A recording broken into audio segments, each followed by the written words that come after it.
नमस्कार प्यारे बच्चों, बहुत बहुत स्वागत है आपका अपने YouTube channel online study centre में। और मेरा नाम है करण। तो प्यारे बच्चों, आज के इस वीडियो में हम लोग देखने वाले हैं क्लास 12 का जो आपका सब्जेक्ट है हिंदी इलेक्टिव का। इसमें जो आपकी पहली पुस्तक जिसका नाम है अंतरा भाग दो, इसमें जो आपकी कविता है जिसका नाम है बारह मासा और जिसके हमारे कवि है मलिक मोहम्मद जायसी जी। तो इस कविता को हम देखने वाले, ठीक है। तो ये जो कविता है थोड़ी बड़ी है, तो इसमें आपके जो है 12 मासा यानी कि जो इसमें 4 महीने के ऊपर जो है बात चलती है वो मैं आपको आगे बताऊंगा। फिलहाल आप इतना समझ लो कि इसमें 4 महीने के बारे में बताया गया, 4 पार्ट, मतलब 4 इसमें काव्यांश दे रखे हैं 4 महीनों के। तो बहुत बड़े बड़े काव्यांश हैं। यदि मैं आपको एक वीडियो में कराता हूँ तो आपको समझ में नहीं आएगा और वीडियो बहुत ज़्यादा लंबा बन जाएगा, ठीक है। मैं आपको चारों काव्यांश को अलग अलग पार्ट वाइज कराऊंगा, पार्ट 1, पार्ट 2, पार्ट 3 और पार्ट 4, ठीक है। तो आज का जो वीडियो हमारा पार्ट 1 होने वाला है, तो इसमें हम पहला काव्यांश यानी पहले जो महीना है उसके बारे में समझेंगे, उसके बाद हम दूसरा, तीसरा, चौथा इस प्रकार से हम समझेंगे, ठीक है। तो चलिए शुरू करते हैं आज की वीडियो को। तो देखो, सबसे पहले तो समझते हैं हम कविता का परिचय। देखो, किसी भी कविता को समझने से पहले यदि आपने कविता का परिचय समझ लिया ना, तो आपको मैं कह सकता हूँ आपको 70% कविता ऐसे ही आ जाएगा। तो आपने अपने परिचय समझ लिया, परिचय समझने के बाद जो कविता है बिल्कुल आपको आसान लगेगा, ठीक है।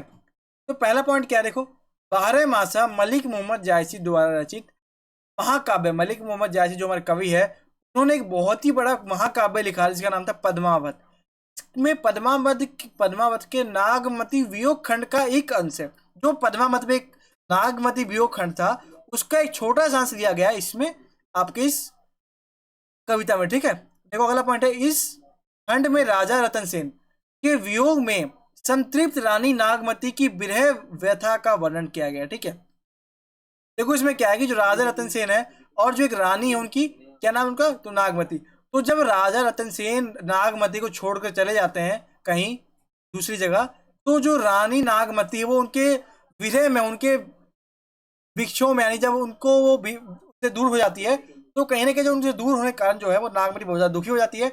और जो उनकी दुख है, जो नागमती का दुख है, उस दुख का वर्णन किया गया है इस कविता के अंदर, ठीक है। देखो, अगला पॉइंट है, इस पूरे अंश में साल के विभिन्न महीनों में नागमती की स्थिति का वर्णन किया गया। ये जो पूरा हमारा अंश है, जो आप ये पूरी जो अंश है, इसमें साल के विभिन्न महीनों का वर्णन किया गया है, ठीक है। नाग, देखो, हर एक महीने में जो नागमती की जो स्थिति है वो कैसी होती है उसके बारे में बताया गया। लेकिन आपको जो चैप्टर है, जो आपकी कविता है, उसमें आपको 4 महीनों के बारे में पढ़ना है, ठीक है। लेकिन देखो, 4 महीनों का वर्णन इस अंश में किया गया है। जो आपकी क्लास 12 में जो अंतरा में जो आपकी चैप्टर है 12 मासा, इसमें देखो नाम तो 12 मासा ही है, लेकिन आपके सिलेबस में सिर्फ और सिर्फ 4 महीने के बारे में बताया गया, ठीक है। कौन कौन से महीने, तो पहला आपका अगहन, वर्ष का नौवा महीना। देखो, अगहन तो हिंदी का में कहते हैं और ऐसे हम नौवा महीना समझ सकते हैं। फिर पूस, अगहन के बाद पूस आता है, फिर माघ और फिर फागुन, ठीक है। तो इन 4 महीनों का जो वर्णन है वो इस पूरी आपकी कविता में किया गया है 12 मास में, ठीक है। तो आज हम अगहन को पढ़ेंगे पार्ट 1 में, पार्ट 2 में पूस को पढ़ेंगे, पार्ट 3 में माघ को पढ़ेंगे और पार्ट 4 में फागुन को पढ़ेंगे, ठीक है। तो 4 वीडियो में हम पढ़ेंगे पूरी कविता को। बहुत ही ईजी है, बहुत ही आसान है। बस आपको एक चीज ध्यान में रखना है कि जो एक राजा है जिसका नाम है रतन सेन और एक रानी है यानी उनकी पत्नी जिनका नाम है नागमती।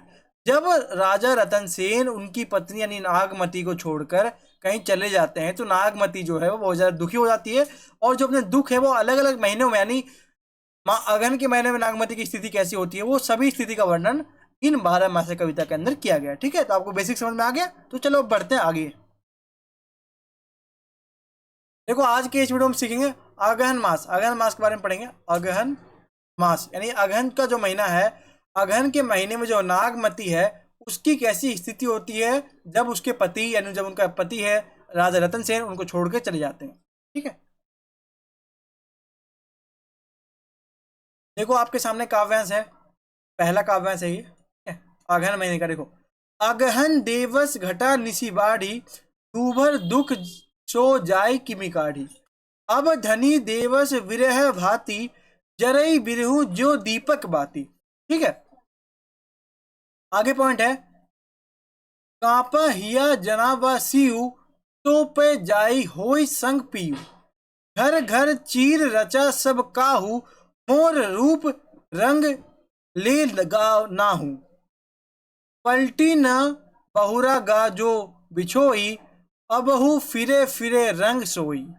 सियारी अग्नि बिरहिनी ही जारा, सुलगी सुलगी दगदे है छारा। यह दुख दगद न जाने कंतु, जोबन जन्म करे कसमंतु। पिए सोई कहू संदेशड़ा, ए भवरा एकाग, सो धनी बियरे जरी मुरी, तही हम धुआं हम लाग। ठीक है, तो ये आपकी थी पहली काव्यांश अगहन महीने के बारे में। ठीक है, अब इसकी जो व्याख्या आसान से आसान शब्दों में क्या बनती है वो समझते हैं। देखो पहला पॉइंट इसमें बनता है कि अगहन महीने के आते ही दिन घट जाते हैं। आप सभी को पता है जब अगहन का महीना शुरू होता है तो जो है दिन जो है वो छोटे हो जाते हैं और रात जो है वो बड़ी हो जाती है। ठीक है, और रातें लंबी हो जाती नहीं, रात जो है वो बड़ी हो जाती है। और यह बिछड़ने का दुख, यानी जो ये बिछड़ने का जो दुख है और ज्यादा ऐसा नहीं हो जाता। आप सोचो जब दिन छोटे हो और रात बड़ी हो, और रात बिना जो उनका जो प्रियतम है, जो नागमती जो पति है, बिना पति के रात को गुजारना बहुत ज्यादा जो नागमती के लिए बहुत ज्यादा ऐसा नहीं है, बहुत ज्यादा दुख हो जाता है। ठीक है, अब पति के वियोग में दिन भी रात की तरह कष्टदायी होने लगे। अब जो पति के वियोग में जो दिन है वो भी कष्टदायी, रात तो कष्टदायी था ही, पूरी रात अकेले रहना पड़ता था, अब जो दिन है वो भी कष्टदायी होने लगा है।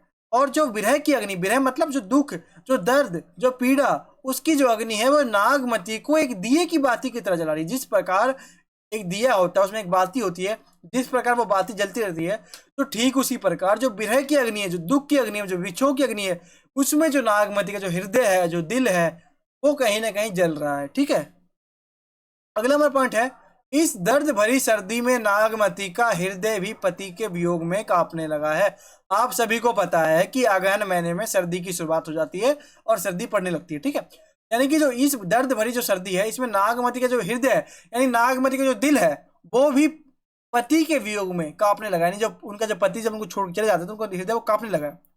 और यह सर्दी उन पर असर नहीं करती जो अपने प्रियतम के साथ है। नागमती यहाँ पे कहती है कि जो सर्दी है ये उन पर असर नहीं करती जो अपने पति, जो अपने प्रियतम, जो अपने साथी उनके साथ है, या जिनके साथ जीवन साथी उनके साथ है, नहीं, जो भी लोग अपने जीवन साथी के साथ है, जो अपने प्रियतम के साथ है, उनके ऊपर जो है सर्दी है वो असर नहीं करती। लेकिन नागमती जो है वो कहीं ना कहीं अकेले पड़ गई है। जो उनका पति है रतन सेन, वो कहीं ना कहीं उसको छोड़ के चला गया है। जो नागमती दुख हो गई है, दुखी में ये कविता को, ठीक है, इस दुख के बारे में बताया गया। ठीक है, अगहन महीने के बारे में।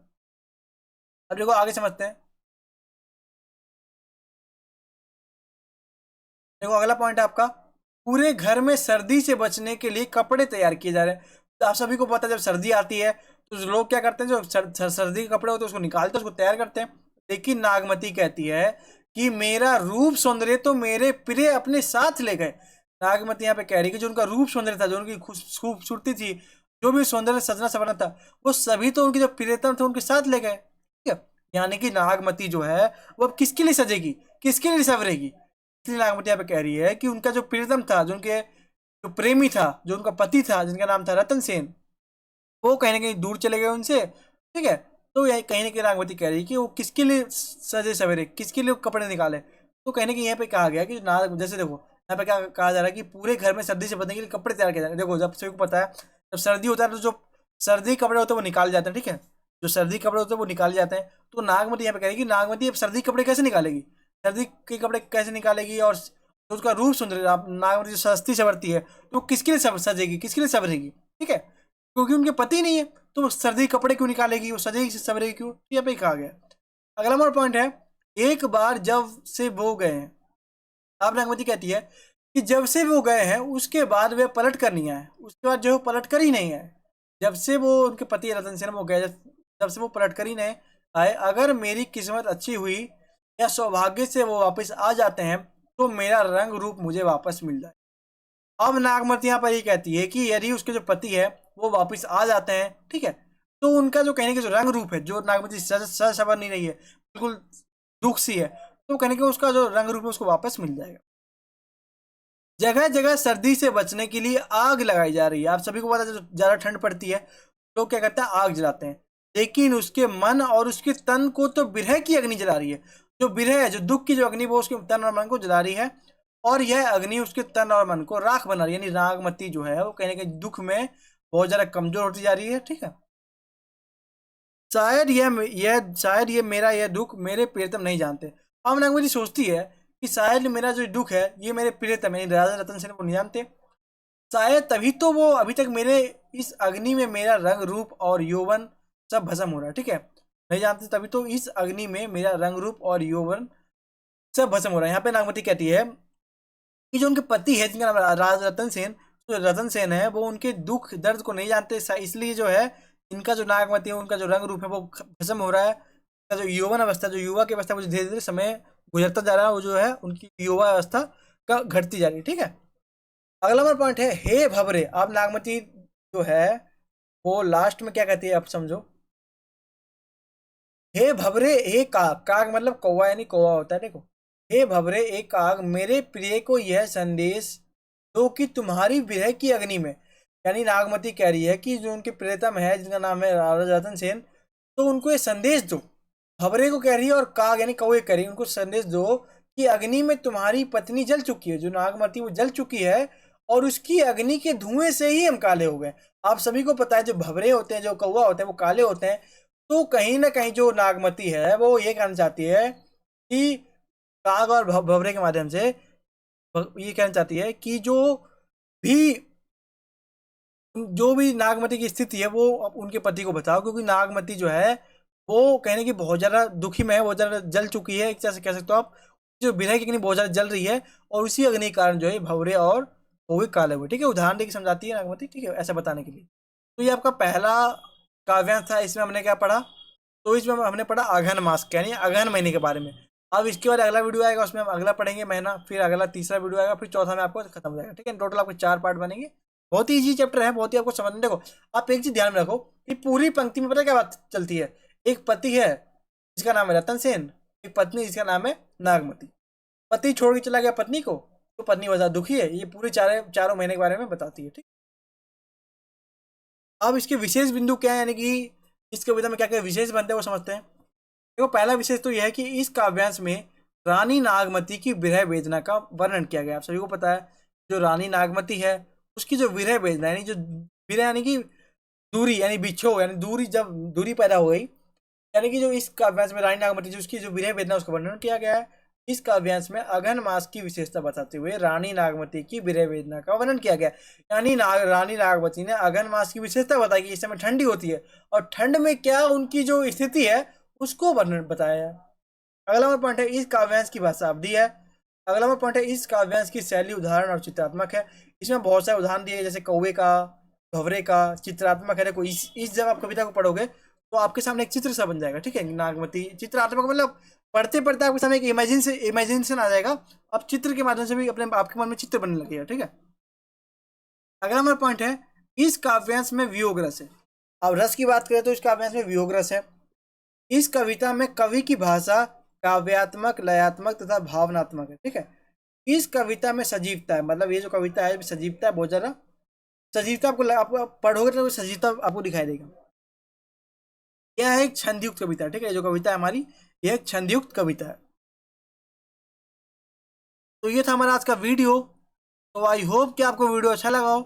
तो वीडियो अच्छा लगा तो एक लाइक जरूर करें, और इस वीडियो को अपने दोस्तों के साथ शेयर करें, और चैनल को सब्सक्राइब नहीं किया चैनल को सब्सक्राइब करें, बेल आइकन पर क्लिक करें, और कोई भी डाउट हो तो कमेंट करके जरूर पूछें, और कमेंट में अपना फीडबैक जरूर बताइए आपको वीडियो कैसा लगा। तो फिर मिलते हैं अपने अगले पार्ट में, यानी पार्ट 2 में। तो तब तक के लिए सभी को थैंक्स फॉर वॉचिंग। जय हिंद, जय भारत।